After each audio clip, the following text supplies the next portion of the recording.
Hi everybody! So I filmed a different version of this video and I wanted to do it again. So I did a version of a flapper makeup look that was really inspired by the 1920s makeup. I attempted to block my brows out so I could really draw on like the skinny little brows. However, the glue I had was old and the products I had were not working well for me for what I was trying to accomplish. I think I will be able to create some pretty neat images from it, but I don't think that it's gonna be the best sort of video for like YouTube stuff. So I thought that I would do it again, and I thought that I would take some inspiration from two Kevyn Aucoin looks. So I've done a couple of looks inspired by Kevyn Aucoin's books before, and there are two looks. One is the Vamp, which is inspired by Clara Bow, and Kevyn Aucoin used Demi Moore as the model. And then there was an actual flapper makeup look inspired by Josephine Baker, and Kevyn Aucoin used T-Boz from TLC. So I thought I would do some kind of mashup of the two, and I wanted to do something sort of Halloween inspired. Look Fantastic contacted me like a month or so ago and asked if I would be interested in doing some kind of Halloween makeup look, and they would send me a whole bunch of products. So I'm very, very grateful to Look Fantastic for this opportunity. I have a big box of makeup to play with, a lot of drugstore stuff, a lot of affordable stuff. That's what I was going for, is I feel like if you're doing a Halloween makeup look and you're missing things from your collection, you're gonna want to go the more affordable route. So thank you, Look Fantastic, for supplying me with the products that I need to do this. I will have a link down below, and I do have a discount code. It's just Elle. So if you feel like purchasing anything, or if you need to purchase anything, you can use that code if you so desire. This video is not sponsored by Look Fantastic. The products were supplied by them now. So just full disclosure. So I am going to start with a primer, and this is the L'Oreal Infallible Magic Essence Drops. These are brightening primer drops. This is to brighten, hydrate, and smooth the skin, and I love and need a really good base for my skin. I have a couple tiny little breakouts now because I decided to go the whole day yesterday with heavy makeup on my face, and I decided to skip primer. Well, I didn't decide to skip primer, I forgot about primer. so I always like to have some sort of barrier on my skin. And this makeup is going to be a little bit heavier than what I would normally use, because even though I'm going to go for more of a... I'm inspired by the Kevyn Aucoin stuff, and then I'm trying to find some sort of middle ground of something that is realistically wearable, because I feel like a lot of people probably wouldn't block their brows out and go that kind of a route with it, but I still want to try to find a way to make it work, and so that it's pretty evident. Like, obviously, if you're going the costume route, you're going to have accessories that are going to help you, and if you're wearing a mask, I wanted it to be something like, the lips are pretty iconic, but I wanted it to be something that, like, if this part of your face is covered, you can still tell from the eyes. And I do think that having the skinny little brows helps that a lot, but it's a pain in the butt, and you need the right ingredients, and you also need a lot of patience. And I don't have a lot of patience. So I am going to use a concealer palette next. So normally I color correct.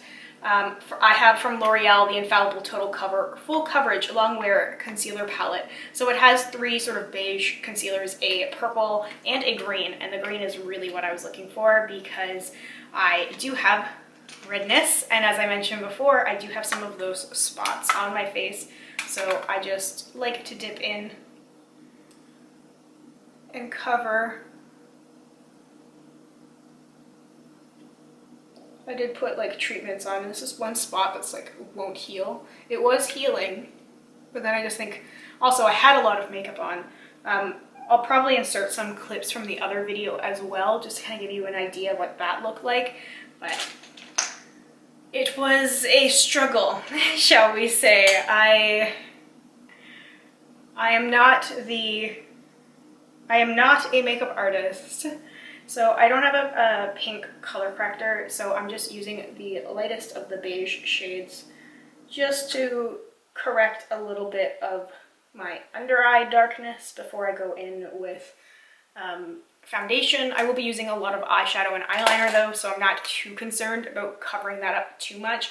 Plus, the foundation is pretty intense. The foundation I'm using is the Rimmel Lasting Matte Full Coverage Mattifying Foundation. This is a lightweight mousse. Now, I definitely over-applied this earlier today, so I'm gonna learn from my mistakes. The one thing I don't like about this foundation is that it's fairly fragranced, and I don't jog very well with fragrance foundation. Also, my skin is pretty dry, and normally I would not go for a matte foundation. And I am covering up my lips as well. And normally, yeah, I would not go for a matte foundation because my skin is too dry to really be able to handle it. Yeah, I can't say I would recommend this foundation necessarily because of the fragrance, but it does the trick, and it is a fairly affordable option as well. I just really wish it was not scented. I don't know why brands have to throw fragrance into their product, but I'm covering my eyes as well. There's still some like redness from when I was removing all the makeup that was on my face earlier, including all of the glue product around my eyebrows. Flapper makeup is generally lighter than your skin tone, so it's about embracing a lot of that as well, and it can feel a little unusual if you're not used to like such a full coverage matte foundation, which is not something I've had on my face in a long time, but it's part of like the whole costumey thing. And I thought, why not end 2020, this horrendous year, by paying homage to the 1920s a little bit. So anyway, in both of the Kevyn Aucoin looks, apply foundation or concealer only if and where is needed. That's for the flapper look. And then for the vamp, there was no foundation used, just a little bit of concealer. A lot of these things though, it's really for the look. And if you are wearing it out, you are gonna want to have more of a fuller coverage. Now, I'm definitely not using powder for this because my face is already so dry. If you needed powder or wanted to set it, this is where you would do that, but I'm totally skipping that step. I am moving right to the brows next. So I have the Brow Precise from Maybelline. And I will say I really disliked this when I was using it before in the previous look. It kept snapping off, and I was really just not impressed by it. So Kevyn Aucoin says for the vamp look, intentionally brush down eyebrows at the ends and up at the beginning to create a more downturned eye. And then for the flapper, it was just to gently shape and brush the brows. So I feel like the brows are a really important thing for this look. I don't feel like you definitely do not want to have like a soap brow or something like that. You definitely want to have more of like a thicker line. I'm gonna see if this will work for me this time. I'm trying not to, I didn't have it even wound up too high. It was just snapping off on me. So I'm trying to fill in, because my eyes sort of already kind of do that. Like, I feel like I already have that sort of Clairabeau kind of thing. Like when I really just like relax, it's not resting bitch face. Well, it is, but I don't like to hold my face that way. I like to hold my, I like to hold my brows up a little higher. I just like the way that it looks. So it's like, this just makes me feel angry. But I'm gonna bring it down, the tails. I do have powder as well, so. Then I have a little brow kit from NYX. This is the eyebrow cake powder. So there is a little brow gel as well as 2 brow powders in there. And I'm going to use the brow powder to help. I don't like the brush that comes in the kit. I'm definitely going to use one of my own brushes for that. Let's try to find. I just find that the bristles on the brush that comes in the kit to be a little too stiff, and it just causes powder to kind of fall down as opposed to actually go where you want it to go. So I do think like a brow pomade would be a pretty good option for this as well. You could probably do a pretty thick swipe through.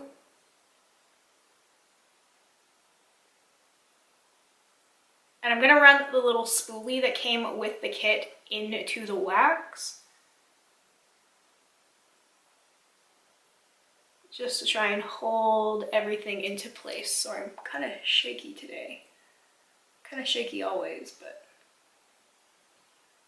that's a combination problem I have when it comes to doing makeup, is that like I don't have the patience to do things that take longer than an hour.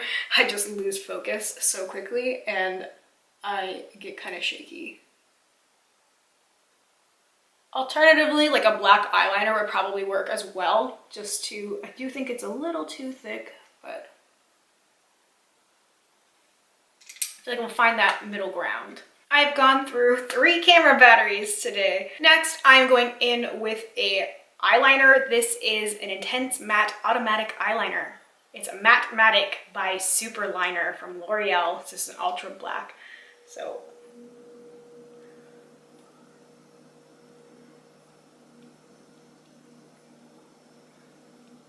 definitely doing the intense rimming of the eyes.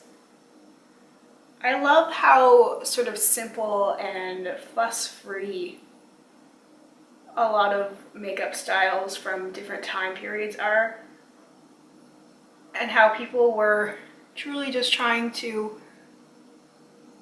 express themselves, and I don't know, I just like that it's a lot of it's so fuss-free without that many steps. So we're just starting here, and then I'm gonna take this Nip and Fab Fash-Hun eyeshadow palette, which is this guy right here, and it has a matte black eyeshadow, which I will be using. I'll be using a couple of the other shadows as well probably, but mostly a black matte eyeshadow, and they're surprisingly hard to find. I know a lot of people complain about how they're in every single palette, but that has not been my experience. So I'm just smudging black eyeshadow all around where I put the eyeliner. And then I am taking a brush, a fluffier brush, and bringing that black up more.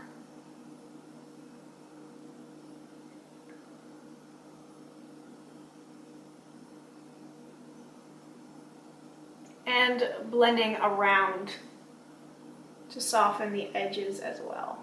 Then I am going to take the burgundy shade here because I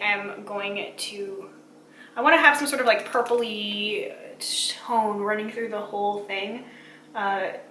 Just because I wanted to have that sort of tie between what's going to go on the cheeks and what's going to go on the lips as well.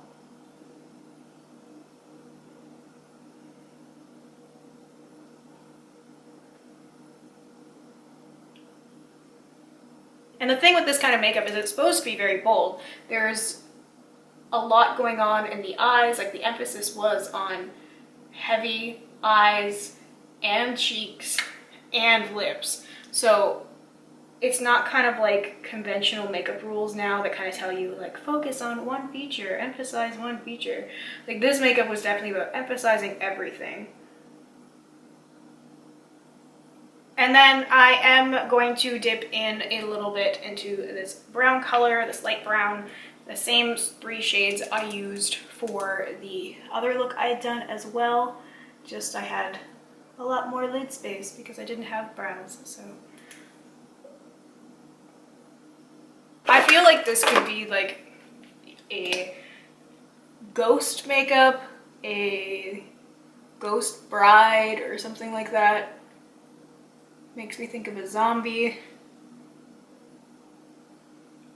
Oh, I'm using mascara. This is the iconic Great Lash mascara because I really just wanted something very, very simple. I would put mascara on my lower lashes, but they will smudge.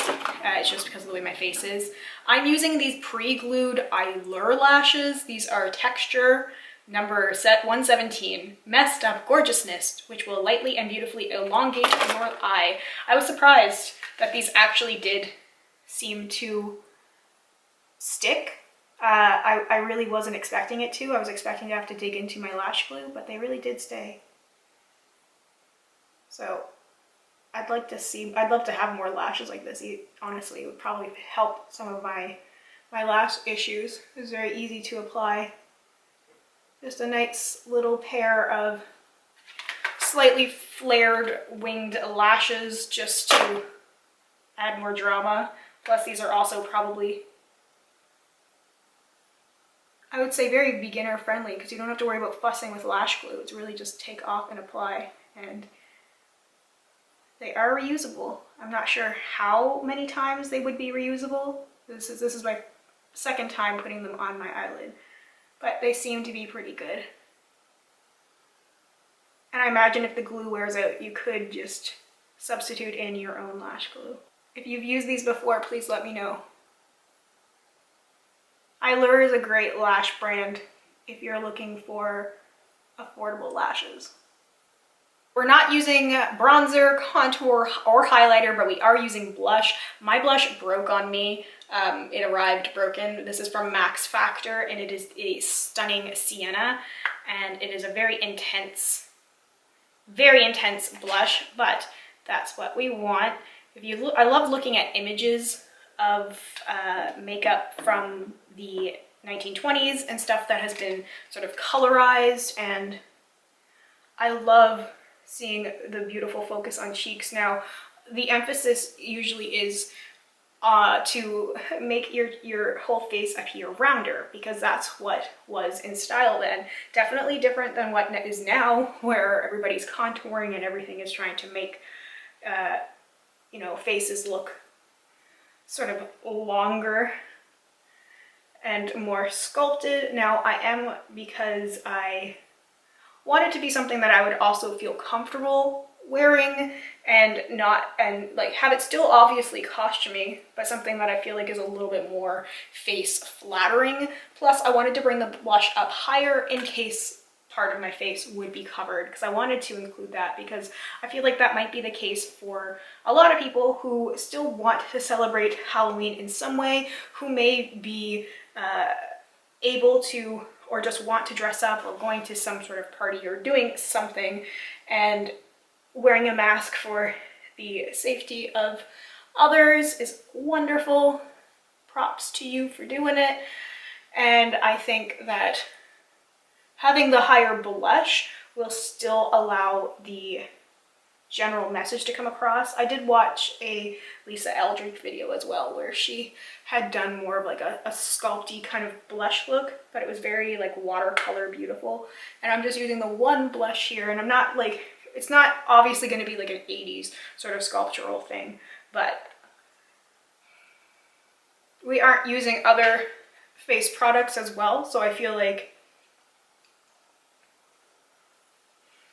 will work pretty well. But I'm underneath, like where I would normally contour, I'm taking the foundation brush I used and scooping upwards just to help kind of bring that little bit of definition, but I feel like it also does work for giving my face that sort of like round appearance, which is definitely another factor that brings this all together. The lip in both the flapper and vamp look, or sort of like a berry color. Now the Clara bow lip is very iconic in that sort of bow shape. However, if your face is covered, I still think like with the mask accessories and everything, like I'll hold my face up after once I have everything on to give you a better idea.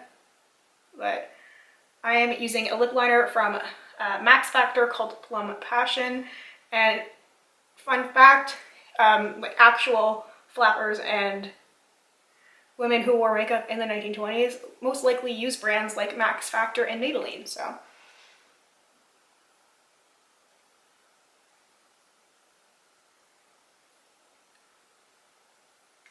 So I did draw a little peaks, but instead of ignoring like the outer corners of my lips, yes, these are my eyes now, I did the whole lip. And then for the lip color, I have the Rimmel Stay Matte liquid lip color, and this is in the shade Plum This Show.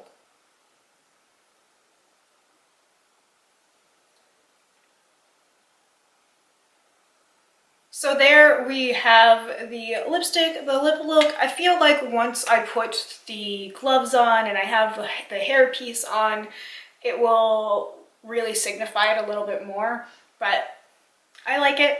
This final touch, just because I wanted to add some glitter. I have a glitter from NYX. This is Beauty Beam because I, of course, had to have some kind of glitter in here.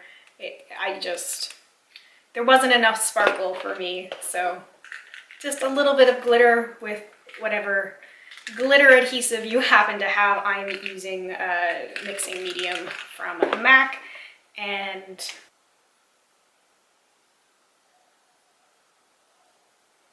I thought I would do some kind of like a glittery tear. I like the effect of like glitter sort of raining down the face in a very artistic kind of way,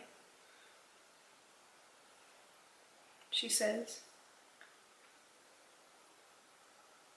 Flappers were all about having fun, so I feel like this is just that slight touch that totally works for it. Plus kind of like the downturnedness, I feel like it totally works with the vibe of the glitter. So I'm going to take my headband off and I'm going to put the accessories together, and then I will show you the look when everything has been completed. So this is the completed look with gloves, with the pearls, with the cigarette holder and the hairpiece. You know, if you pair it with a little black dress, everybody's gonna get what you are. Even if part of your face is covered, you can still very much sell what the makeup look is. Have a nice black face mask, something with some sequins or rhinestones or lace decorations or something on it, and you'd be able to really sell the whole thing. But this is sort of a more toned down approach. If you have a lot of black eyeliner, black eyeshadow, and some rosy cheeks, you're really gonna be able to sell it. And just if you're able to put a plum lipstick or a red lipstick or just some sort of dark vampy lip color, you will be able to sell the whole thing, assuming you don't have that part of your face covered. So anyway, let me know what you think of this look. Let me know if you are planning on dressing up for Halloween, if just for fun, or if you have any special plans. I'd love to know. I don't usually do much for Halloween, but it's fun to live vicariously through other people. Thank you so much to Look Fantastic for contacting me and asking me to do this. I do feel a little bit out of my element doing stuff like this, but I had a lot of fun doing it. So anyway, thank you so much for watching. Thank you so much for all of your support and all of your love. I wouldn't be able to do anything like this if it wasn't for you. So it means so much. Thank you, thank you, thank you. I hope you have a wonderful day or night wherever you are, and I hope we get a chance to chat soon. Bye for now.